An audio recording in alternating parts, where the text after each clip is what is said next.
Olá, minha gente! Estamos começando mais um episódio aqui do nosso podcast Simondinidade, celebrando a nossa história e identidade. Jorge Bastos, como todos conhecem, professor e escritor simondiense, que está aqui participando do nosso programa. Jorge, seja bem-vindo ao nosso podcast, é um prazer recebê-lo. Muito obrigado por ter aceitado o nosso convite. Prazer é todo meu. Boa noite a todos que nos assistem. Contar a história de Simão Dias é sempre uma emoção, né? Vamos lá, estou à disposição. Então, Jorge, vamos falar sobre as tradições culturais e religiosas. De uma forma geral, qual é a sua análise sobre esse tema relacionando para Simão Dias? As histórias tradicionais, da cultura tradicional de Simão Dias, começa desde a sua povoação, né? Desde o início da povoação. Inclusive, quando Simão Dias foi elevado à categoria de vila, já existia uma filarmônica aqui em Simão Dias. Então ela é bem mais antiga. Até o pessoal diz, as mais antigas são os caboclinhos.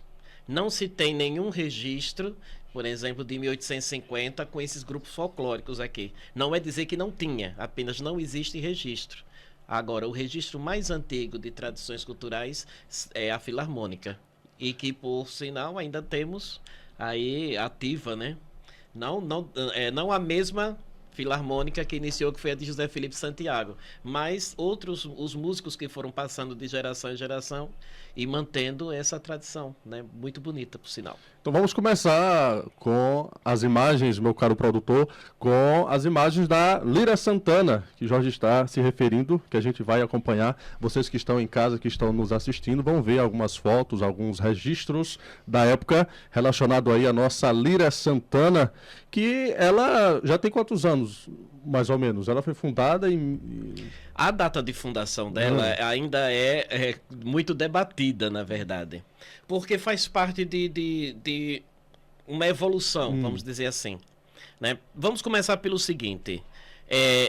Em 1850 existia uma filarmônica que era de José Felipe Santiago. Era um político comerciante daqui de Simão Dias. Ele ficou coordenando essa filarmônica até 1872 a 75, por aí.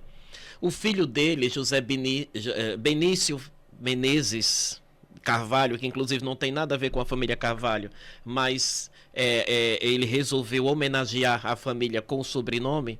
Esse Benício continuou o trabalho do pai até, no caso, mudar de vez para Estância. Aí ficou aqui duas filarmônicas. Uma que ficou conhecida como a Filarmônica dos Loyolas, né? Que era do Coronel Loyola. E a outra que era de Bombinho, né? Filarmônica de Bombinho. Então, até 1897, que foi mais ou menos o período em que os soldados que foram combater Canudos passou aqui na cidade, que na época era recém-formada a cidade, então essa filarmônica, no caso, já nem tinha mais, né? Os músicos foram se distanciando do grupo porque não ganhava para tocar. Eles tinham que ter um ofício profissional, né? E ficaria só como hobby, digamos assim, né? Então, quando eles passaram aqui,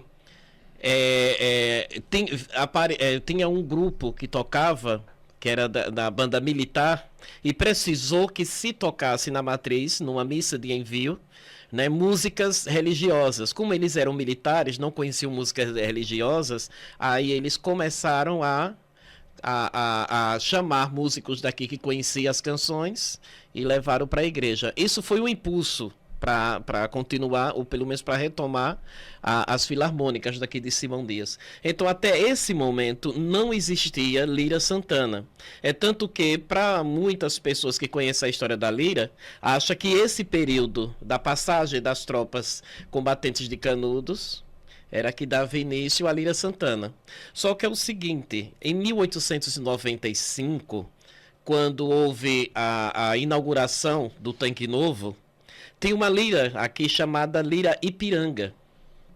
Eu procurei saber que lira era essa, se era de Simão Dias ou se era de uma outra cidade, né? Na minha entrevista com Jorge Barreto, ele me disse que essa Lira Ipiranga era a Lira Pinto. um, um comerciante, um industrial, na verdade, que era dono de fábricas de sabonete aqui de Simão Dias. Ele começou a investir nessa filarmônica, né? Inicialmente sendo chamada de Lira Ipiranga, aliás, Filarmônica Ipiranga, né? E como as pessoas costumavam sempre associar determinado grupo ao seu patrocinador, então essa Lira, essa Filarmônica Ipiranga passou a ser conhecida aqui como Lira Pinto. Né? Tanto que o nome Filarmônica, a Filarmônica Ipiranga se apagou da história e começa aqui a Lira Pinto, em homenagem a José Pinto, que seria o patrocinador. Então, quando eu fui mexer nos jornais A Luta, que circulou em Simão Dias de 17 até 1926 e depois retoma em 1934, eu encontrei registros da comemoração do aniversário da Lira Santana. E lá eles dizem que é 6 de abril de 1900. Então, se a gente for olhar uma data oficial para a fundação da Lira Santana, é o ano de 1900. Né? Só que como as pessoas sempre levam em conta a formação, que já vem da Lira Pinto, então eles dizem que ela tem mais de 100 anos, que está quase com 150 anos, que começou já em 1897. Então é uma série de contexto histórico para se chegar à Lira Santana, né? E fundar realmente a Lira Santana aqui de Simão Dias. Se fosse para eu registrar mesmo, eu pegaria a data oficial, 6 de abril de 1900. Que no caso teria 124 anos, né? É isso. Se a gente for de 1900 para 2024. Nós temos aqui algumas imagens relacionadas aí essa foto da década de 1920, provavelmente, né? Porque aquele estandarte a Lira recebeu em 1914. Não, 1915. Ele recebeu em 1915. Então, como aí tá os músicos mais antigos, inclusive bem vestido, bem trajado, então dá-se uma ideia mais ou menos que ele foi da década de 20. Mas eu acredito que pode ter sido até antes. Lá tem até um sinalzinho, a Lira, ou o nome de Jerônimo, que seria Jerônimo Santa Bárbara, que ainda bem jovem, já fazia parte da Lira Santana. E Lúcio, que é Lúcio Alves Santana, ele era coroinha, ele era adjunto de promotor público, né, e músico da Lira Santana também. Então tem esses dois registros daí. Esse Lúcio Alves Santana, ele foi promotor de justiça daqui de Simão Dias, adjunto de promotor de justiça em 1917, 18. Então eu imagino que deve ser no início da década de 20 essa foto, mas não existe uma data específica para ela. Próxima imagem nós temos aí uma foto 1910. Aí uma foto 1910. Foi quando saíram uns grupos de aristocratas daqui de Simão Dias, a elite Simão Dias, foi visitar a Furna, uma das Furnas, né? E essa foto aí, no caso, pertencia à família do Barão de Santa Rosa. É porque são duas fotos. Uma tá o pessoal da elite e essa é o povão. Eu escolhi essa do povão porque tem músicos, né, que estão na frente, que provavelmente era a Filarmônica nesta época, 1910. Agora, eu tenho assim uma dúvida que eu estou buscando pesquisar mais a fundo, é que nessa época existia a Lira Santana e a Lira Santa Cecília. Uma delas pertencia a Antônio Alexandrino, né, que era, no caso, que era tipo as liras dos partidos, né? O partido de Antônio Alexandrino, do coronel Antônio Alexandrino. O outro já seria do Sebastião da Fonseca Andrade. Aí, nesse caso, eu não sei se é a Filarmônica Lira Santana mesmo ou se é a Santa Cecília. Mas, pelas pessoas que vêm, diz, não, essa é a Lira Santana. Por isso que eu coloquei aí nesse meio. Esse nome, Lira Santana, será que tem relação com a padroeira? Tem. Dizem, né, que para mudar de Lira Pinto para Lira Santana, é porque a Lira Santana ela foi ela participava sempre de todas as festas. E quando foi a estreia dela, né, quando foi para anunciar, o padre achou melhor batizá-la de Lira Santana, para não estar dizendo na igreja Lira Pinto. Né? Realmente não ficaria muito. Mas para os populares aqui, ele seria o Lambitudo.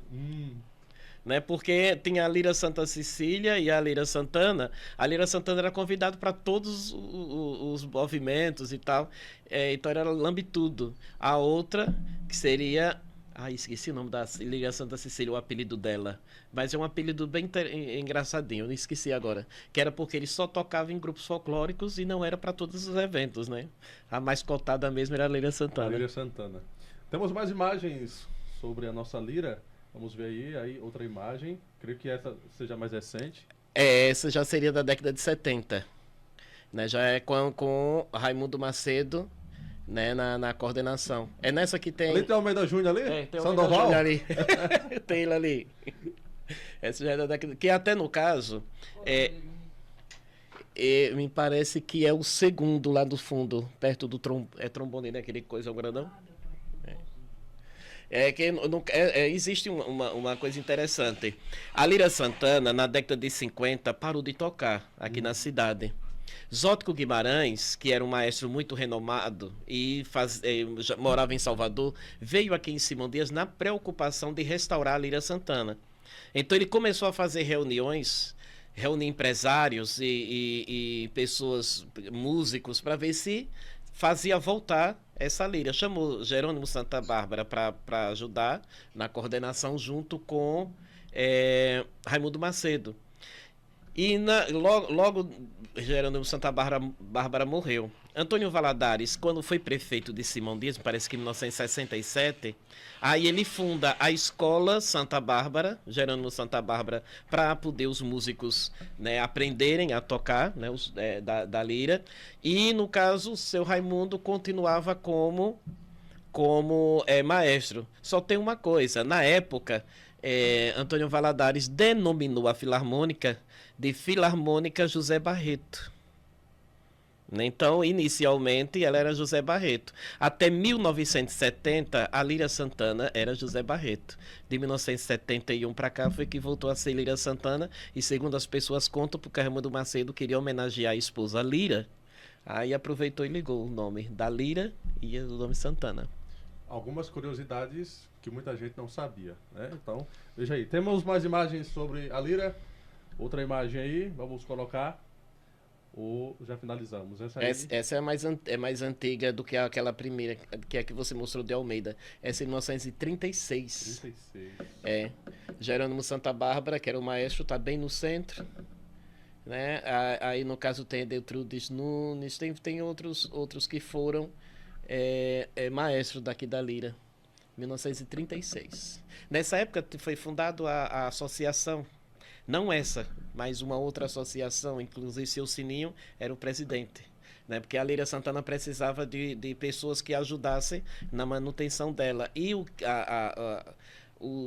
patrocínio que a prefeitura pagava era muito pouco. Então tentaram fazer festas, eventos e criar a Associação Líria Santana. E também tinha o futebol, né? Esporte Clube Futebol Líria Santana.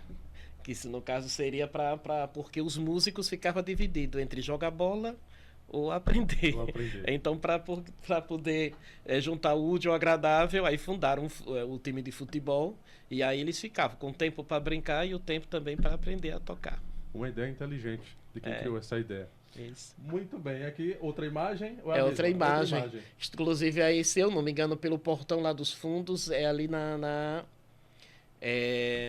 no... Fausto Cardoso? Não, no calçadão. Calçadão. Né? Que fica bem onde era o escritório da Dona Dadinha. Pelo portão ali, eu imagino que deve ser ali. Então, a Líria Santana, muitas histórias do nosso município de Simão Dias. Agora, mudando de assunto, mas continuando nas tradições culturais, outra manifestação cultural muito importante em nosso município, que ainda hoje continua, é a Missa do Vaqueiro e a Festa do Vaqueiro. Né? Vamos colocar algumas imagens aí. Aqui nós temos alguns registros. O que Jorge tem a falar sobre esse tema? A Festa do Vaqueiro, antes era chamada de missa. Né? Inclusive o padre celebrava a missa, né, junto a todo o movimento. Né, tem a procissão que saía da Praça do Cemitério antes disso, que pelo menos as fotos que tem pelo roteiro que eu vejo é esse. Né, eu participei até dessa primeira festa do Vaqueiro. Eu criança, me lembro que eu vim. Em 1983. Ele vinha em procissão, né? Aí parava na Coronel Loyola, que na época ainda não tinha calçadão, mas ele rodava todo esse espaço e se concentravam todos na Avenida Coronel Loyola. Na época era Padre João, Monsenhor João Barbosa, ele fez a celebração e tudo mais, só que com o tempo eles foram percebendo que misturava-se bebidas, barulho e junto com coisas religiosas, né? Aí acabou tirando a celebração de missa e permanecendo só festa, né? Mas antes era fazer essas duas coisas, né? Tem a celebração da missa, a bênção dos vaqueiros e tal, e depois é que tem as cantorias. Então começou em 83. Vamos ver mais outras imagens da missa do vaqueiro. Essa aí é da primeira missa, né? Tá até lá o nome aí, em cima, né? Se não me engano é primeira ali, né? Eu não enxergo muito bem, não. Mas é a primeira mesmo, em 1983. 83. Essa rua fica ali. É bem de frente à prefeitura, bem de frente à prefeitura. É por isso que eu imagino que ele vinha de lá da Praça do Cemitério, né? Mas pode vir até de uma fazenda, alguma coisa anterior a isso. Mas eles estão vindo naquela região de lá. Próxima imagem, aqui nós temos... Essa já é a concentração na Loyola, na Coronel Loyola. Né? Quando já estavam chegando mesmo as pessoas com as bandeiras e tal. Mas não está tudo público ainda. Essa já é chegando na Praça da Matriz, de Senhora Santana. Né? E aí percebe muito bem a questão da organização, né? Eles sempre, os que trazem as bandeiras na frente, tudo bem caracterizado. E se a gente for avaliar atualmente, a festa ela continua mais ou menos com essa vibe, né? É. E é bom lembrar que o fundador dessa festa aqui em Simão Dias está vivo, né? Seu Genário. Foi ele o principal idealizador e fundador. E ainda continua, né? Com o legado da festa, né? Foi logo no primeiro ano de mandato dele de vereador. É. Então, nós estamos em 2024. Vereador não, vice-prefeito. Vice-prefeito. Ele já tinha sido vereador. Nós estamos em 2024, essa festa iniciou em 1983, então são 41 anos, né? 41 anos em que todos os anos aconteceram. Eu acho que só não aconteceu na pandemia. Que foi um caso atípico. Provavelmente né? não. E aí não aconteceu. E agora vamos falar de um tema que realmente representa bastante a nossa cultura, que é o carnaval. Carnaval em Simão Dias sempre foi uma tradição, né? Vamos ver aí alguns registros e o que Jorge vai falar pra gente sobre o carnaval. Essa é a foto mais curiosa que tem da festa, né? Que foi em 1911. O primeiro carnaval em Simão Dias, carnaval de rua. Nessa foto, por incrível que pareça, é do autor do livro Simão Dias, Minha Terra, Minha Gente, Jorge Barreto, que ainda é vivo, graças a Deus, mora em Aracaju. Né? E num dos lançamentos, em um dos livros dele, que ele fala de Antônio Alexandrino Filho, que seria o avô dele, ele posta essa foto aí, porque essa foto tem a ver com a família. Né? O carnaval na época era dividido por agremiações, que hoje numa linguagem mais popular seria escolas. Escolas de samba. Agora só que a diferença é que naquela época era mais aqueles frevinhos de carnaval, né? E não samba em si. Então desfilaram aqui em Simão Dias em 1911 várias escolas, cada uma tem o seu patrono. O Antônio Alexandrino era o vice. O Antônio Alexandrino Filho. Me parece que o presidente nessa época dessa escola daí, que era Filhos de Baco, era Sebastião da Fonseca Andrade, futuro Barão de Santa Rosa, que aí em 1911 ele tinha apenas o título de comendador. Né? Então, tiraram essa foto bem na Coronel Loyola, na Avenida Coronel Loyola. Ali até no fundo vê aqueles sobrados lá, que seria aquele que hoje já não existe mais o sobrado, mas é bem pertinho, ainda dá para ver lá no fundo a loja, a antiga loja de seu Hélio Montalvão, né? Então dá para ver ainda. Então é uma foto bem destacada e que nós conseguimos essa como é que diz? Essa relíquia das mãos. O que me chama a atenção é o nome, Filhos de Baco. Filhos de Baco. Baco é o deus do vinho, né? Aí, realmente, 1911, foto... Nessa época tinha também os... Como é aqueles dos bonecos grandes, que eu esqueci o nome? É os bonecos de Olinda, não? Sim, tinha também esse grupo. Eram uns 5 grupos, é porque minha memória não é lá tá essas coisas para se lembrar, né? Mas eram uns 5 grupos, mais ou menos. Né? Então, quando eu digo que o carnaval em Simão Dias é uma tradição, é verdade. É verdade. É desde 1911 que começaram. Eu não sei se foi apenas um ano. No ano 1912 repetiu-se as agremiações ainda. Não, porque essa notícia foi encontrada nos jornais. Eu mexendo no jornal Folha de Sergipe, de 1911, aí tem uma página falando só desse carnaval. Falando todo o rito, de onde saía, das homenagens que eram feitas, quem tocava, que no caso era a lira, as filarmônicas que acompanhava, né, o carnaval. Então tá toda a descrição no meu livro, Tempos e Narrativas, eu menciono sobre isso, falo sobre esse carnaval. Vamos ver outras imagens sobre os carnavais de Simão Dias. Esta foto aí não existe uma data para ela. É até de Dona Rita Nunes. Eu consegui essa foto de Dona Rita Nunes, mas é o carnaval também em Simão Dias. A gente vê várias pessoas com fantasias, estilo da época, né? Isso. Dá pra ver bem direitinho aí, todo mundo fantasiado. Não se sabe se nessa época esse carnaval era na rua ou em clubes. Era em rua. Era em rua. Era em rua. Outra imagem, vamos ver lá. Próximo registro. Essa foto é muito conhecida. Essa é a mais conhecida, que lembra Genil. Que eu ri porque a foto que a gente achava dessa época, essa mesma foto, a resolução dela era muito ruim, não dava para ver direito as pessoas. Aí eu fui na casa da Rita Nunes e ela me mostrou algumas fotos e eu encontrei essa relíquia. E essa tava lá. Que tá bem clara, dá para ver direitinho o pai de Genil vestido de noiva. É o Benjamin Bezerra da Silva, meu avô. Meu avô. Isso aí. Vamos lá, próxima imagem. Essa eu imagino que deve ser da mesma época, na Praça da Matriz, dá pra ver direitinho as casas lá nos fundos. Né? A casa da Dona Luciene Deda bem na esquina, bem do lado da Igreja Matriz. Provavelmente, pelo período aí, não existia ainda o jardim como é hoje. Né? Porque o jardim da Praça da Matriz ela foi da década de 20, né? Um lado foi inaugurado em 1921 ou 22, não lembro direito, que seria o Jardim Pedro Barreto, e do outro, em 26, fizeram o Jardim Graco Cardoso. Né? Então, nessa época aí foi mais ou menos esse período, entre 20 a 26. Vamos ver se temos mais sobre o Carnaval de Simão Dias. 35. 1935, também tirado na praça, praticamente no Cloreto. Né? Que veio o fundo lá, a casa da propriedade de seu caçulo. Né? Infelizmente, a gente não tem como identificar essas pessoas. Eu tentei ver, assim, mas quem poderia lembrar de 1935 pessoas com essa fisionomia? É meio complicado para a geração de agora. Fica difícil. Próxima imagem sobre o carnaval aí. Isso aí já é no Caiçara Clube. Caiçara Clube foi palco de vários bailes, né, de carnaval na época, né?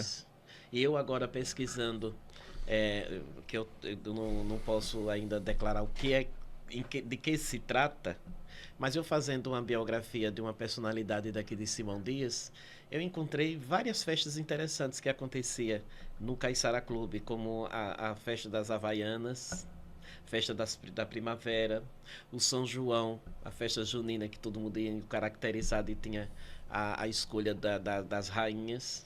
Né? Então é como se fizesse assim, a geração de 1957 ou 58 até 1980, né? O ponto de encontro principal seria o Caiçara Clube. O que é interessante apenas as pessoas lembrarem, porque existe uma confusão por causa do mercado da farinha, que seria aquele onde hoje é o Caiçara, né? É que quando se fala do Caiçara Clube, não é aquele clube de lá.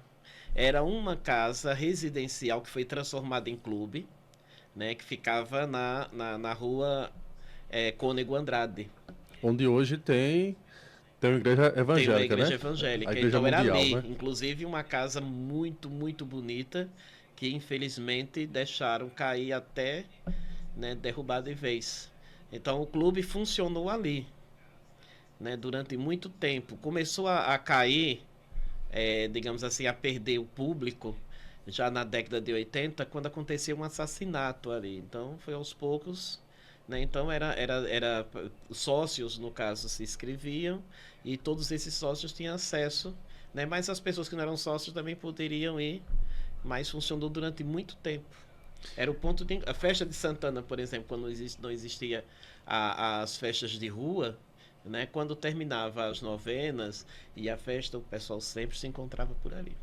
Falar de cultura, de fatos marcantes, não podemos deixar de falar do Caiçara Clube, né? Que marcou realmente uma época, né? Isso, Marcou uma Existe geração. até um trabalho de pesquisa de Franciele Alves, ela foi até minha aluna no Brinquedos, formou em História, e ela fez um trabalho sobre a história do Caiçara Clube. Né? Inclusive, um dos trechos da história é o que, no caso, ilustra, né, aquela descrição lá do Caiçara, logo quando vocês entram agora no Centro de Cultura do Caiçara, então veio logo um texto dela, um trecho do texto dela. Outro fato importante que marcou muito a nossa cidade, de uma história mais recente, foi a peça, né, da Paixão de Cristo. Paixão de Cristo. E que não tem mais, né, infelizmente, mas que marcou a nossa história. Muitas pessoas conhecidas da gente fizeram parte dessa peça, né, Jorge? Eu fiz parte também. Você fez parte. Seu momento ator. Eu sinto uma pena imensa, porque ali a gente vê o sucesso que é a Paixão de Cristo em Nova Jerusalém. Simão Dias poderia estar nesse mesmo patamar. A questão é que não reconheceram o trabalho e o esforço de quem estava à frente desses grupos de teatro, que seria o grupo de Jovens Jesus, né, e a associação. E deixaram acontecer de qualquer forma. Quando procuravam o poder público para patrocínio, muitos diziam não tem como ajudar e tal. Muitos ajudaram no início, mas depois foram se cansando, até que disseram: o que é que a gente pode fazer? Para se fazer um espetáculo como a peça Paixão de Cristo, precisa de recursos. Se esses recursos não tem, né, então vai acabando aos poucos. Mas são momentos assim interessantes da nossa história. Eu tenho uma recordação muito boa, embora eu não participei de todos os espetáculos. Quando eu cheguei a participar, me parece que foi em 1993 ou 92, uma coisa assim. Participei ainda de, me parece que 6 peças. E eu cheguei a fazer vários personagens. Primeiro eu comecei a ser aquele senhorzinho que serve a ceia. Depois eu acabei sendo um ladrão que acabou entrando para a história, um ladrão porque eu me atrapalhei no texto que foi entregue meia hora antes da apresentação. Como foi essa história? Eu até digo que meu nome se popularizou Jorge Bastos por causa disso. Né? Porque eu estudava no Milton Dortas. A peça ia ser apresentada no domingo na Lagoa Grande. Então aqui em Simão Dias eu fui um personagem. Quando chegou na Lagoa Grande, minutos antes da apresentação, aí chega o pessoal da coordenação e diz: Jorge, você tem facilidade de interpretar e decorar, então você vai fazer um dos ladrões. Diz, aquele que fala pouco, né? Diz, não, é o que fala mais. E eu não cheguei a decorar totalmente o texto, né? Então, na hora de dizer a frase, eu me atrapalhei, que até hoje, irmã Rita, ela quando se encontra comigo, ela se esquece de muita coisa, mas isso ela não se esquece. Ô Jorge, Jesus continua roubando? Porque eu disse: nem sequer temos a Deus, tu que sofre do mesmo suplício, para nós isto é justo. Estamos pagando pelo crime que cometemos, por ele não fez crime algum. Aí eu disse: estamos pagando porque roubamos, porém ele não roubou quase nada. Esse quase que eu coloquei acabou destruindo, né, o texto. E aí eu sei que depois disso, no Milton Dortes, quando eu entrei na segunda-feira, todo mundo já estava sabendo, ficava me procurando e rindo de mim por causa desse quase que Jesus roubou. Então a irmã Rita, ela não se esquece disso. Mas tem uma coisa que eu rio muito nas histórias, é quando Denison, ele fazia a parte da iluminação, né? Quando tinha a parte da morte de Cristo, tinha terremoto e todo aqueles jogos, né, Aí eu sei que Denison colocou um pólvora demais na cruz. Eita. E aí, quando começou os efeitos, voou faíscas e a pessoa morta da cruz pulou e saiu correndo. Ressuscitou. Então são histórias assim que a gente lembra com muito humor e com muitas saudades. Eu mesmo tenho saudade dessa época. Muitas saudades. São várias histórias que me marcaram. Vamos ver algumas imagens aí. Essa aí quando Esmeraldo foi o Cristo. Esmeraldo Leal. Foi na época que eu participei, foi com Esmeraldo. Sabe-se quando foi que a peça iniciou, o primeiro ano? Olha, eu tenho isso em casa, que eu esqueço pra danar. Aliás, tá aqui no livro, se você... Depois vocês vão olhar e vão ver. Eu não lembro direito o ano, mas eu sei que foi... Mas foi na década de 80? Foi na década de 80. Não lembro bem o ano. Né? Começou na década de 80. E aí... Agora, essa ideia de criar essa peça foi o quê? Foi jovens amigos que tiveram essa ideia? Na época tinha a Pastoral da Juventude aqui em Simão Dias, né? Então foi uma ideia dita por eles. Um dos grupos de jovens mais antigos da região do município era o Grupo Jesus. Né? Inclusive, liderados na época, iniciado por Marcos Domingos, Marcelo teve outros, Pedro Henrique, outros nomes aí que são vários, Denison Deda. Né? Então surgiu essa ideia de como é que a gente vai atrair jovens para o nosso grupo. Vamos pensar num teatro de rua, espetáculo. Aí pensaram na peça Paixão de Cristo. E daí começou. Né? Vamos ver algumas imagens. Aí a ceia com Esmeraldo, né, ainda como papel de Cristo.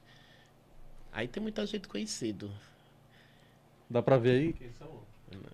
Esse Jesus já é outro. A próxima foto o próximo é. O próximo é outro ator. Já é outro ator. Já é Jai. Jai. É.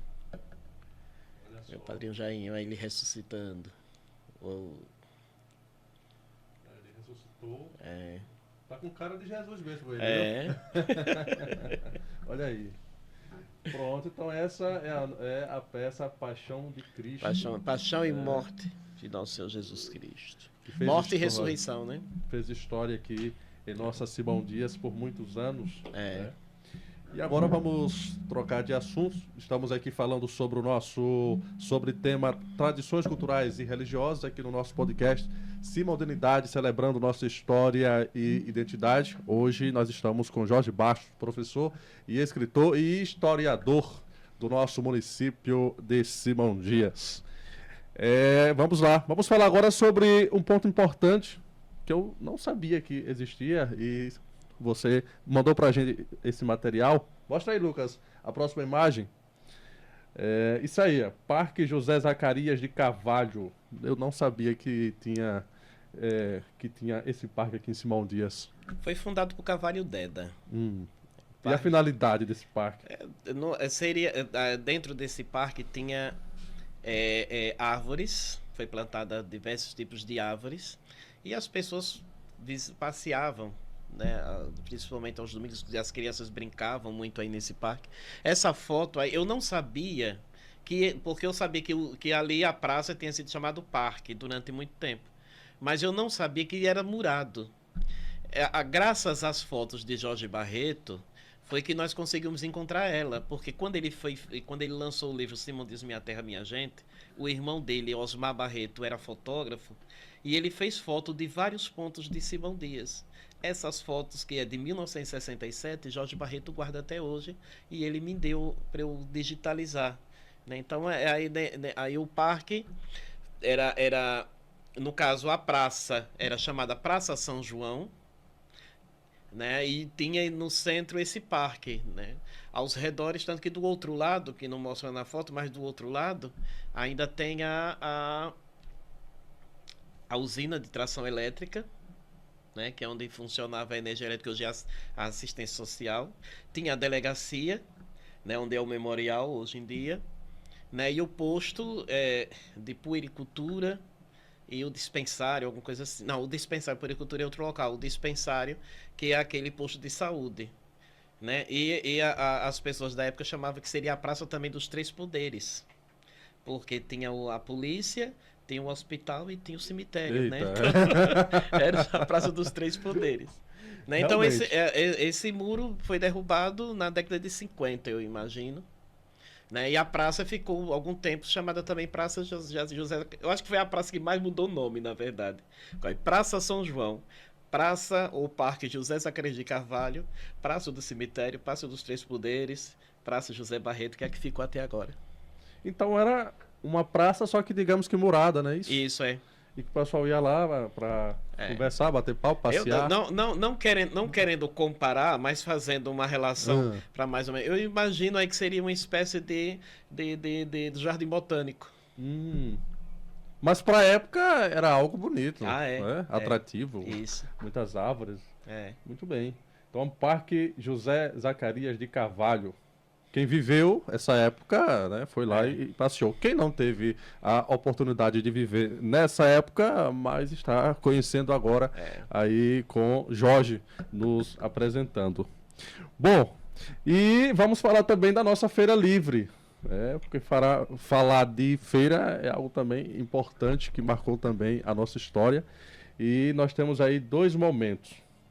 Lá na Avenida Coronel Loyola. Isso. Né, até uma coisa que chamou a atenção nessa foto, para quem viu, é o casal namorando em cima do animal. Não tinha prestado atenção nessa imagem.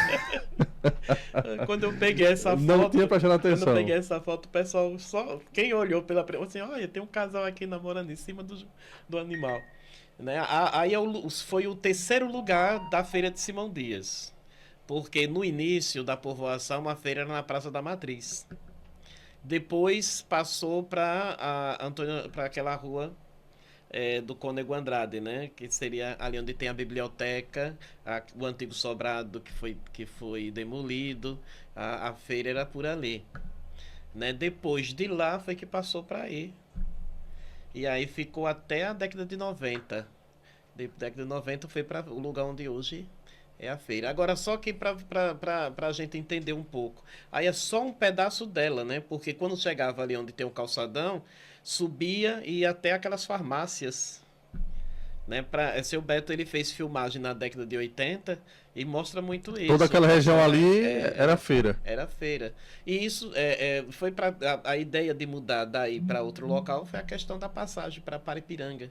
Que dias de quarta e dia de sexta, dia de quarta e dia de sábado, as pessoas pegavam a Praça da Igreja, né, a rua ali onde tem a prefeitura, Praça do Cemitério, para seguir para Paripiranga, porque não podia passar por aí, que era muita gente. Um fato importante quando se fala em feira também está relacionado com o crescimento da cidade, né? Isso. Porque quando a feira muda de local, a cidade também cresce ali ao redor, né? Aconteceu aqui em Simão Dias. Uma vez, quando eu estava fazendo a minha monografia, ainda inexperiente na base da pesquisa, eu cheguei a pensar muito sobre essa questão de feira, também a questão da união, da reunião de pessoas da cidade com pessoas da zona rural. Sim. Né? Sim. Que mostra mais os comerciantes da cidade e os comerciantes da zona rural, porque formam esse encontro. Pessoas que vêm de outras regiões, dos povoados, se torna ponto de encontro, né? Por isso que aí é multicultural. Além de coisas industrializadas, tem frutas, tem produtos que são cultivados no interior, tem o artesanato. Né? A nossa cultura era muito representada na feira. Até hoje né? Só que hoje não tão mais quanto antes. Os contadores de história, que na época tinha muito, aqueles da literatura do cordel, que tem uma saudade imensa aqui em cima deles, tinham que vender aqueles livretos, eu achava super interessante. Então formava-se praticamente uma reunião cultural. Eu acho que na época era um lazer sair na feira passeando. Ou a feira passear e via muitas coisas. E não são todas as cidades que mantêm essa tradição, né? Hoje em dia são poucas as cidades. Esse mundo ainda continua. Porque embora modificando o local como as pessoas se atualizando e tudo, se modernizando, mas a tradição não perde. É difícil você ver uma pessoa do interior ficar em casa numa quarta ou num sábado, principalmente no sábado, para vir fazer suas compras na feira, mesmo tendo mercadinhos lá perto da sua casa, mas sempre faz questão de vir para a feira. Então se tornou uma tradição mesmo. Com certeza.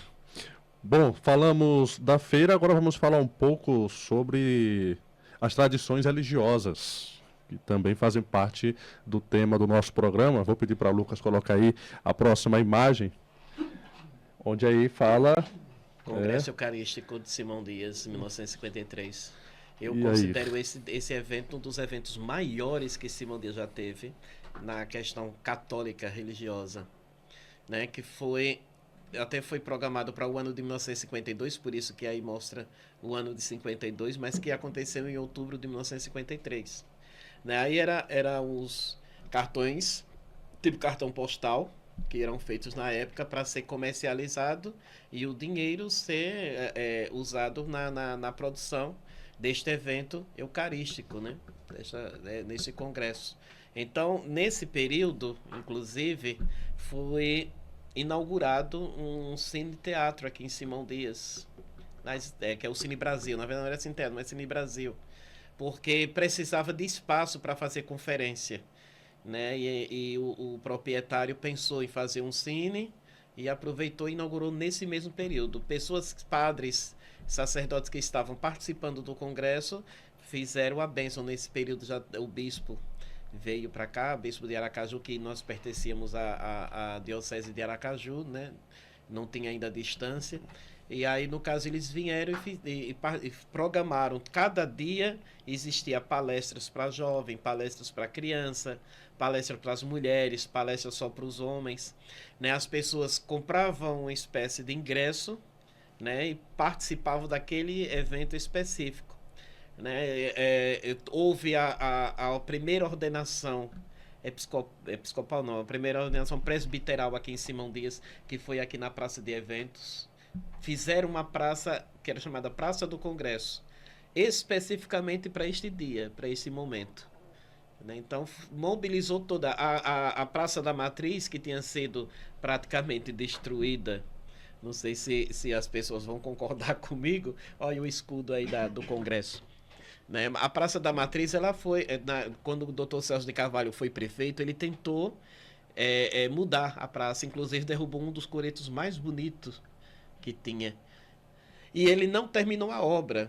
Nelson Pinto de Mendonça assumiu a prefeitura e quando veio a campanha para o Congresso foi que ele começou a reformar, né, terminar a reforma da Matriz, da Praça da Matriz. Então foi feita a construção da Praça da Matriz, depois a Praça do Congresso, que ficava ali na Praça de Eventos. Né? As damas da sociedade se mobilizaram para fazer lembranças e fazer um bocado de coisas, que ali a casa de seu caçulo era de Dona Marocas Freire e ela era uma das organizadoras, né? Dona Maria Júlia, como era o nome dela. Fizeram bordados, eu sei que mobilizou bandeiras, fizeram um bocado de coisa. Tudo isso só para este congresso aqui em Simão Dias. Então mobilizou a cidade, mudou praticamente a vida da cidade nesse período. É bom lembrar que o padre que foi ordenado nesse período do Congresso não era filho de Simão Dias, ele era de Paripiranga, mas teve a autorização do bispo de lá do Senhor do Bonfim, que fazia parte da paróquia de Paripiranga, e ele, ao invés de ser ordenado em Paripiranga, ele se ordenou aqui em Simão Dias. Legal. E falando em tradição religiosa, a gente não pode esquecer... Olha o cartão aí dos congressistas. Ah, sim, temos essa imagem aí. Temos mais outra imagem, Lucas, sobre esse tema? Tem essa daí. Pronto. A antiga prefeitura, que fica hoje é o Banco do Nordeste. Né, a Praça da Matriz, a igreja, a imagem de Santana, e aquela outra seria a Rua Getúlio Vargas, que é aquela rua da prefeitura. Pronto. E agora falando no tema, em tradição religiosa, logicamente que a gente não pode esquecer da festa de Senhora Santana, a nossa padroeira, uma das maiores festas religiosas, quem sabe até do estado, né? Eu considero a maior do estado, porque eu já participei de festas religiosas, procissões em outras cidades e não tem o mesmo glamour daqui de Simão Dias. Mas quando eu falo glamour, não seria a questão da civilidade das pessoas, mas a questão da reunião de tantas pessoas que chega o ponto do padre mudar o percurso, porque para ver se dá tempo as pessoas entrarem na procissão e conseguirem chegar, né? Porque há tempo, porque quando chegam os primeiros na Praça da Matriz, ainda estão saindo da procissão. Então se não aumentar o percurso, é capaz de um dia não acabar, ficar só né, naquele círculo, porque é muita gente participando. E mesmo atualmente ainda tem muito fluxo de pessoas. É. E pessoas também de fora que fazem de tudo para estar aqui, né? Simondienses que moram em outras cidades, em outros estados, mas que a festa de Santana é sagrada. Tem É uma pessoas tradição muito forte. nasceram em Simão Dias, passa o ano todo em sua cidade, mas na hora de dizer vou visitar Simão Dias, vem na festa de Santana. Né? Então se tornou tradição. E uma outra coisa é o multiculturalismo que tem na procissão, né? Que você vê pessoas pagando promessas, pagadores de promessas, e essas promessas não é só católica, tem de outras religiões, como afrodescendente mesmo. Né? É uma mistura de cultura e de fé. Então se tornou realmente a maior do estado. Seria até bom já começar a pensar nesse título, né? Sim, sim. Vamos ver aqui algumas imagens de várias datas, vários momentos em que Jorge vai comentar algumas fotos da festa de Santana em vários momentos aqui no nosso município de Simão Dias. Observe direitinho que desde 1950, que essa daí ainda é do Congresso, o andor de Senhora Santana, eles já faziam, né, com todo o glamour possível, né, bem destacada, né, e olha a população na Coronel Loyola, os fiéis, né, passando na Coronel Loyola, né, que o percurso dessa época saía da Praça da Igreja, ia pela Coronel Loyola, passava pela Joviniano de Carvalho e depois vinha para a Praça da Matriz. Uma tradição da época que a gente nota são as mulheres com o véu na cabeça, né? Todas de branco, com véus. De branco. Os estandartes também. Ainda hoje tem, né? O véu? Não, as imagens, isso. As estandartes, porque aqui anteriormente, quando as comunidades começaram a participar, os padres disseram que tinham que trazer o andor com a imagem do padroeiro. Só que começou a ficar muito, muito pesado para as comunidades trazerem, porque nem todo mundo vinha, quando viu não queria ajudar, ficava só para um grupo, tá trocando, ajudando, né? Durante o percurso, a procissão cada vez mais distante. Aí eles resolveram substituir a imagem do padroeiro com o estandarte do padroeiro. Que é mais leve, mais confortável. E ainda teve até um ano que nós trouxemos a imagem do nosso povoado e o padre criou uma espécie de bracelete que quando parava, colocava aquela madeira para segurar o andor e não ficar muito pesando no ombro. Mas mesmo assim não deu certo, foi melhor escolher o estandarte. Aí é subindo a rua Joviniano de Carvalho, que é a atual Calçadão. Certo, temos mais outras imagens aí. Ainda na Coronel Loyola. A gente já percebe a quantidade de pessoas para a época, né? Que a gente vê o pessoal sempre nas filas, na procissão, né? Tudo seguindo direitinho. Quando vai a parte do andor ou do carro de Senhora Santana, aí a multidão se aglomera. Então já é praticamente o final da procissão. Essa aí é muito antiga, né? Foi no mesmo período. Aí, no caso, fizeram esse risco mostrando que esse cerro de branco é Dr. Carvalho Neto. Olha só, Carvalho Neto. E várias outras pessoas ilustres que marcaram a história de Simão Dias devem ter registros na festa de Santana. Né? Não só Simão Dias, como também outros políticos. As autoridades se reuniam muito, né, nesse período de festa de Santana aqui. Né, e nós temos até duas padroeiras no mesmo dia, né? Que é aqui de Buquim, que é da mesma diocese. Mas sempre Simão Dias na hora da procissão. Qual será o segredo? Por que Simão Dias tem esse encanto, né?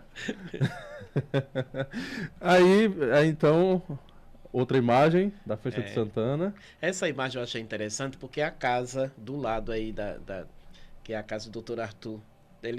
O janelão é bem diferente. Foi numa época ainda que não tinha sido reformada. Ela já teve 3 aspectos diferentes. Aí o pessoal tudo reunido de frente à igreja e andou lá na frente, olha, parado já, provavelmente aí não tinha saído a procissão ainda. O que me chama a atenção, ali é o quê? É o moinho, que tá ali do lado ali? É de água, moinho de água, né, que chama, sei lá, Sim, cataventos. sim, cataventos. É, Que tinha na praça, né? tinha na praça. Na época. É, Veja só. A gente vê a festa, mas também a gente nota como era É. o cenário da época. Muito bom. Festa de Santana aí, a nossa maior festa. essa aí já é na década de 80, né, com o Padre João, Monsenhor João Barbosa, na frente do Andor de Senhora Santana. Aí já é na Avenida do Coronel Loyola também. E o andor sempre bonito, né? Ali está em um carro todo bem enfeitado. Isso. Aí na praça.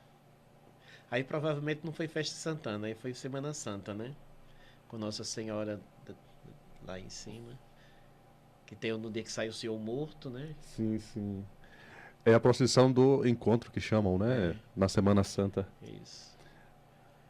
Aí o andor de Senhora Santana. Muito bonito Do pra lado época. tem aquela senhora aqui do lado, foi quem me emprestou a foto pra eu digitalizar, que é Tânia, filha de seu Hélio Montalvão. Aí alguns padres. Os padres, aí foi na década de 50. Aí, olha, tá, o primeiro padre aí é Monsenhor Mário Reis. E o segundo é Monsenhor João de Deus. E vamos aproveitar para falar dele. Eu até tive o prazer de falar com ele ano passado, na festa de Santana, quando ele veio celebrar. E um ponto importante que, infelizmente, muita gente não sabe é o hino de Santana, né? Que foi criado por ele. Criado por ele. Na época, quando eu estava pesquisando sobre Santana, 2 coisas que eu tinha curiosidade. Uma era sobre a imagem de Senhora Santana. Quando foi que veio para Simão Dias? Não existe registro sobre isso. Não tem nenhum lugar que se encontre. E a outra é sobre o hino. O que era que se cantava antes de hino de Senhora Santana? Porque o hino começou a ser cantado depois que Monsenhor João de Deus fez. Monsenhor João de Deus ele fez como seminarista ainda. Ele não era padre. Então tem muito tempo. Né? Ele já está com quase 90, ele se né? ordenou em 1960. Então, aliás, no final de 59, que a primeira missa foi, parece, 1º de janeiro de 60.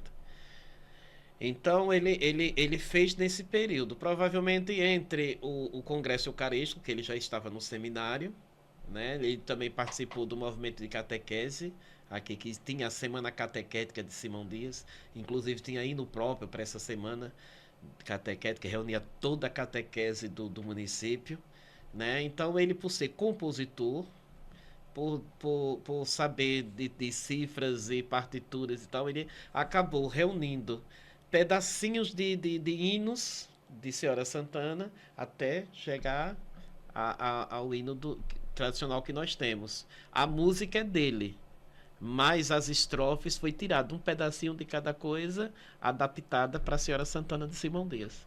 Então ele me respondeu isso. Na época quando eu perguntei, que eu falei até por telefone, como foi que o senhor chegou a fazer o hino de Senhora Santana e através de quê? Aí ele me explicou isso, que ele pegou uns pedaços dos hinos que antigamente se cantava, os hinários antigos de Senhora Santana, ele foi pegando e adaptando e fazendo o hino de Senhora Santana, que hoje em dia é difícil uma pessoa não saber pelo menos um pedaço, pelo menos o refrão. Verdade. E é um hino... E deve ser interessante. Imagine uma pessoa hoje com mais de 90 anos, né, que eu acho que ele tem mais de 90, eu não sei de ao certo a idade dele, ainda vir para a festa depois de tantos anos, todo ano vindo e vendo a geração de hoje cantando aquilo que ele criou, né, no passado. E é uma letra tão bonita que quando canta esse hino mexe com a gente, né? Muitas pessoas ficam emocionadas quando a letra e a Lira Santana juntas, 2 histórias juntas, né? Que realmente quando canta não tem que não fique emocionado. É difícil você imaginar o hino de Senhora Santana sem o verdade. Porque sempre quando já está quase na hora para passar para o hino, a gente não pensa logo em começar salve, salve, a gente já começa logo sem querer, a nossa mente já dá esse toquinho, né? Realmente. Ficou marcante demais. Falando do Jorge em tradição religiosa, não está aqui no roteiro, mas eu quero falar rapidamente para ficar marcado aqui em nosso podcast. Um fato importante para a nossa Simão Dias, que foi a outra paróquia que agora surgiu em Simão Dias, lá no Triunfo. É. Um fato histórico também. Né? Eu até e que você estava presente. Participei da instalação, porque eu achei interessante. Eu que estava escrevendo a história, estou escrevendo a história da Lagoa Grande, né? A Lagoa Grande, no caso, ela tem uma ligação muito forte com a Feirinha, né? Porque quem construiu a primeira igreja lá foi o senhor Domingos Paulo, que era genro de Chico Alves, que foi quem fundou a igreja da Lagoa Grande. A doação da igreja de lá, do terreno para a construção da igreja de lá da Feirinha, foi doado por Chico Alves. Então tem essa ligação muito grande. Até as imagens são bem parecidas. São Domingo de Gusmão com São Luís Gonzaga, né? Santos Jovens. Eu, na verdade, assim, eu agora vou dizer assim, a minha opinião particular, eu achei que poderia ter sido criada essa nova paróquia, porque a Senhora Santana é uma paróquia muito extensa, mas em compensação a divisão dela foi muito mal feita. Foi? Você achou? Imagine você depender de transportes para uma série de coisas. Eu estou dizendo isso aqui porque eu já cheguei a comentar com o padre. A Lagoa Grande parece ser uma comunidade desenvolvida, mas não é. Conseguiu construir uma igreja numa rapidez tão grande por causa das campanhas e movimentos que fizemos, mas o dinheiro foi dinheiro contado, né, para chegar e fazer o que nós fizemos até agora. Então, no caso, quando nós saímos de lá da Lagoa Grande para uma reunião da paróquia, as reuniões acontecem nos sábados, por quê? Porque tem ônibus que traz os moradores para cá, porque vem para a feira e já participa das reuniões. Imagine a Lagoa Grande estar bem dirigida, bem próxima a Simão Dias, e ter que se deslocar com carros fretados, porque não tem ônibus, ou moto, sempre quando tiver reunião na nova paróquia, que fica do outro lado. Então achei que a divisão ela não foi muito bem feita. O padre até disse na época que foi que seguiu o mapa, né, e fez a separação. Mas mesmo assim eu achei que um tanto quanto antecipado. Né? Poderia deixar, digamos, do Brinquinho, Pirajá, Genipapo, Lagoa Grande para essa região de cá. Bom Sucesso, que está mais próximo. Imagine Bom Sucesso ficar bem aqui. Aí fica como se fosse uma contramão. Exatamente. Né? Agora aqui, Simão Dias precisava dessa nova paróquia, precisava sim. Os padres estavam muito cheios de atividades, não tinha muito tempo nem sequer para atender direito os fiéis por causa dos seus compromissos, né, e tal, mas que essa divisão não foi muito, né, inclusive, aí quando eu estou fazendo o livro agora, porque eu estou preparando um livro sobre o centenário da Lagoa Grande, que em 2026 vai fazer 100 anos de movimento religioso lá, né, e agora vou ter que concluir meu livro falando dessa nova paróquia em que a Lagoa Grande faz parte. Eu tenho que pensar 1000 vezes no que eu vou escrever, porque vai ficar para a prosperidade, para não parecer que eu estou julgando ou criticando de forma maldosa, porque não é. Eu acho bem-vinda essa nova paróquia. O que eu achei foi a divisão, né, eclesiástica que foi feita, que não foi pensando mais nos fiéis em si. Que tem aquela questão da igreja, ela é tradicional, mas ela também precisa ouvir um pouco os fiéis, as dificuldades que está se passando e tal. O novo bispo chegou há pouco tempo, não conhece nada daqui, né? Então ele assinou o decreto, fez toda essa transferência, né? Agora, só que eu acho que se ele fosse viver um tempo para ver como é a situação de cada comunidade, como os padres muitas vezes conhecem, essa divisão poderia ter sido diferente. Mas é um momento, foi muito bonita a celebração. Eu nunca participei de uma instalação de paróquia, Né? Posse de padre, isso eu estou acostumado. Agora, instalação de paróquia, não. Eu acompanhei tudo detalhado. Estava bem de frente para registrar o momento. E para Simão Dias, que sempre esteve acostumado só com uma paróquia, né? Quando se falou em criar uma nova paróquia, foi realmente um fato que foi muito comentado por todos. Isso. Mas enfim, é um fato histórico, né? Que vai para um dos seus próximos livros. Né? Exatamente. Que a história, ela sempre está em movimento. Sempre, né? Não para. Não para. Pois é, Jorge, e aí, para a gente finalizar esse episódio, vamos falar também da imprensa da época, que os jornais sempre tiveram presente em nosso município, né? Vários jornais circularam em várias épocas. Então vamos falar de alguns e vamos falar sobre o que eles foram importantes para todos nós. Vamos ver aqui, meu caro Lucas, algumas imagens aí. Os jornais da época. Vamos ver aí. Todos os jornais, nós tivemos aí alguns jornais como A Ideia, Popular, o A Ideia foi o primeiro, 1883. Começou em 82, na verdade, eu acho que esse jornal, que esse é o ano 5. Né? Ano 5 número 6 do ano 5. Ano 5. Agora, é porque nós não conseguimos encontrar esses jornais, porque com o tempo foi sendo destruído. Encontrei 2 números na Biblioteca Nacional, né, que está digitalizado, inclusive um que fala da morte do Major Manuel de Carvalho Carregosa, né, o pai da baronesa. Né, esse foi o primeiro jornal, A Ideia, né, circulou por 2 anos ou por 5 anos, seria uma coisa assim, foi pouco tempo, não existe muito escrito sobre ele não, mas foi pouco tempo de duração.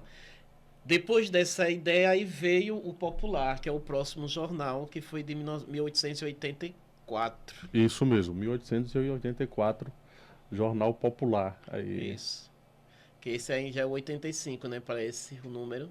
É o ano 2, ano 1885. Também não existe muito números deles. Eu senti uma falta imensa desses jornais, porque era um período da história, da nossa história, que não é muito contada nos livros. Foi um período que aconteceu muita coisa aqui em Simão Dias, substituição de camaristas, eleições fraudulentas, aquela coisa. Eu tinha vontade de olhar os jornais para ver o que se dizia. Nos jornais do Estado, a gente encontra muito discussões, brigas entre políticos, e esses jornais praticamente iam deixar mais claro toda a situação política da época. Né? Mas, infelizmente, foram poucos números que tivemos. Próximo jornal que nós temos, o Simondiense, é isso? O Simondiense. De 1885, no caso, o próximo jornal foi o Simondiense. 1915. Começou em 1914, esse jornal. Foi em 1915 e um pouco de 16, parece que foi assim. No finalzinho de 14 para início de 15. Depois foi 1916. Esse jornal, no caso, as pessoas até confundem, dizendo que o nome O Simondiense foi o nome escolhido por criticar a denominação de Simão Dias, que na época era Anápolis, porque Simão Dias estava tendo essa disputa.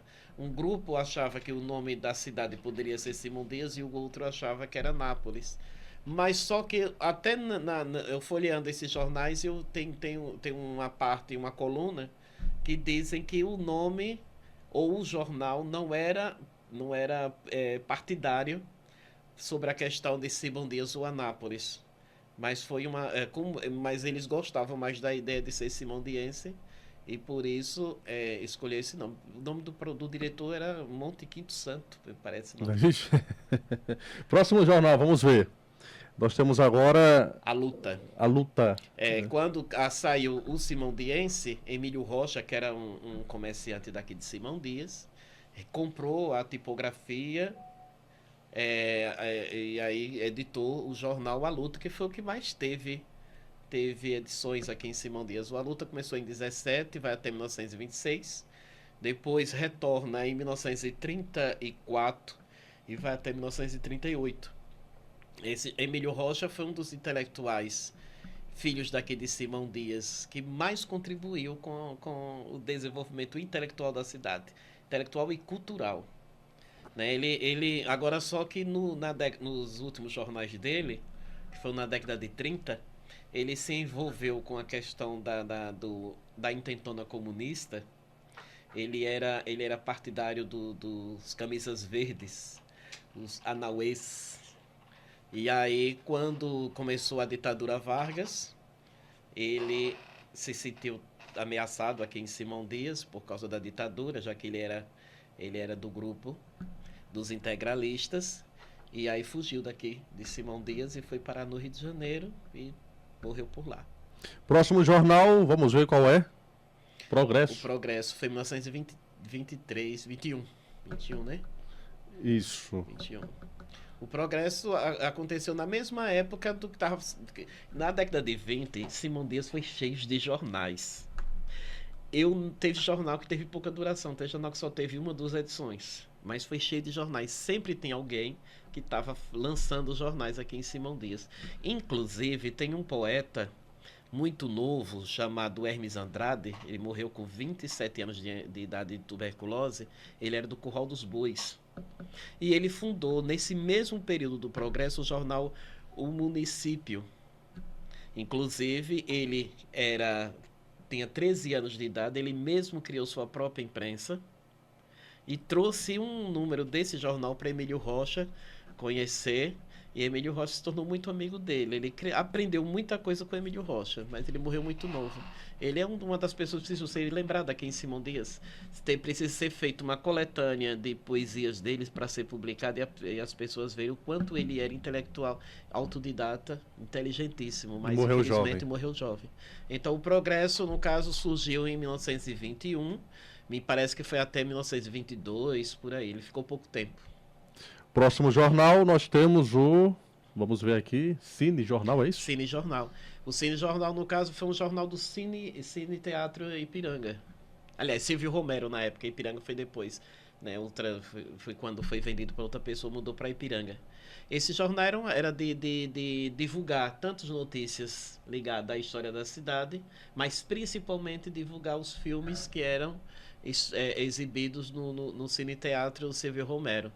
Né? Ele ficou pouco tempo também, foi em 1925 e até 26, se eu não me engano. E aí, é muito jornal. Próximo aí, vamos ver. Próximo jornal, nós temos aí o jornal, vamos ver, aqui em minha lista nós temos a Lâmpada, é isso? A Lâmpada. A Lâmpada. A Lâmpada, ela começou sendo um jornal, digamos assim, irmão do A Luta, porque era o Hospital Bom Jesus, Associação Beneficente Bom Jesus, de Emílio Rocha. Emílio Rocha fundou o hospital e dentro desse hospital fundou um jornal também para poder fazer campanha, né, para a Associação Beneficente Bom Jesus. Então ele surgiu em 1925. Depois nós temos a Semana, né? A Semana Jornal. de Carvalho Deda, Isso. de 46 a 47, depois volta em 1953 e vai até 69. A Semana, a Voz do Congresso. A Voz do Congresso foi por causa do Congresso Eucarístico Diocesano, aqui de Simão Dias. Circulou em 52 e 53. Então durou pouco tempo, né? Foi, é só no período do Congresso mesmo. Que era uma forma também de divulgar, né, o Congresso.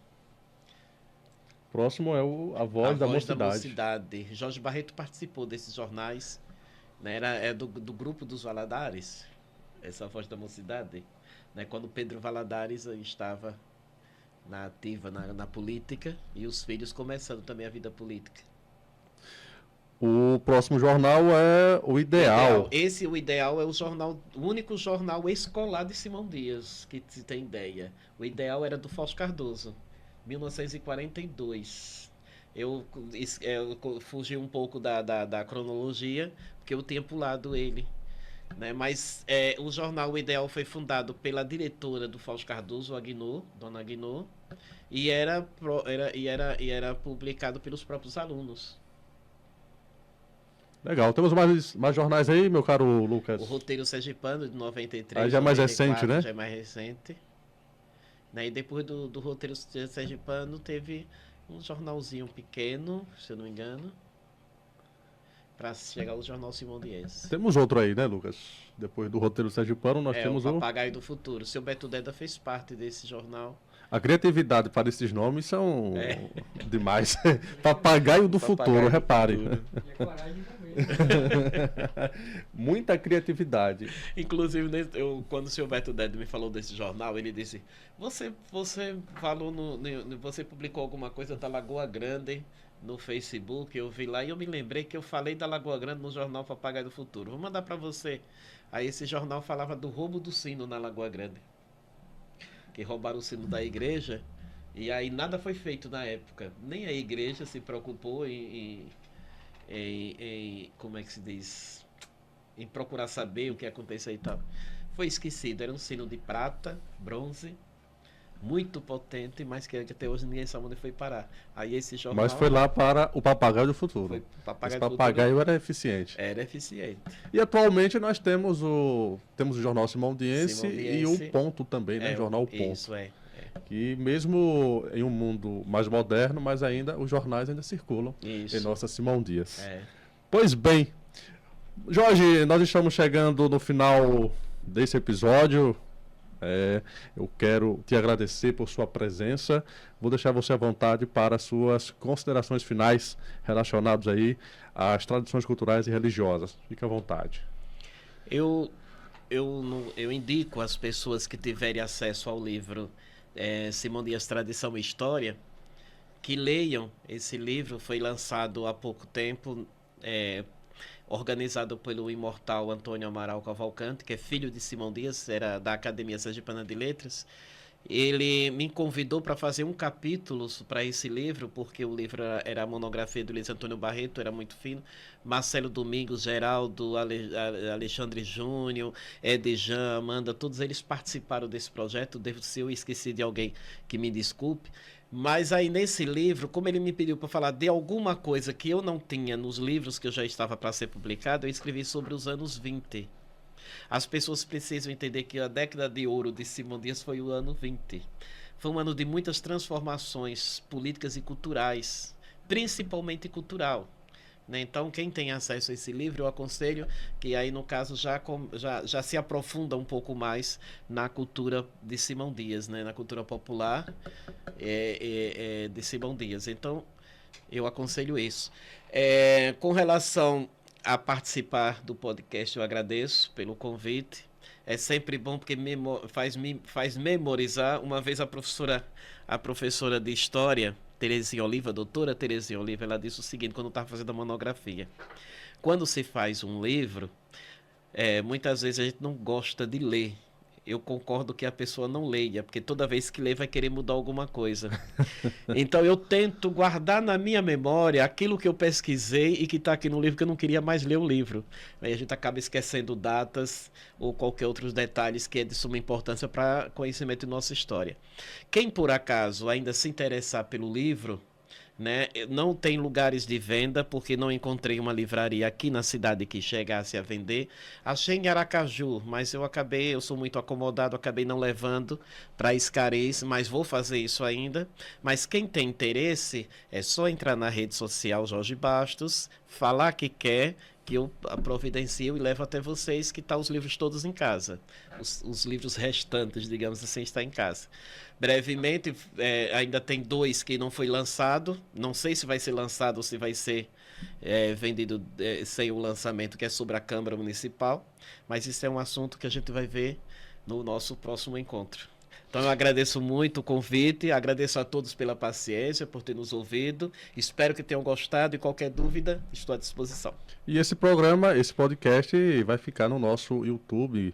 E claro que toda vez que todos tiverem alguma dúvida e quiserem conhecer um pouco mais sobre a nossa história, é só acessar lá que vocês vão ouvir Jorge falando para vocês um pouco sobre a nossa história. E assim a gente finaliza o nosso episódio do nosso podcast Simodernidade, celebrando nossa história e identidade. Nós tivemos hoje como tema tradições culturais e religiosas. Obrigado a todos vocês pela atenção e até o nosso próximo encontro.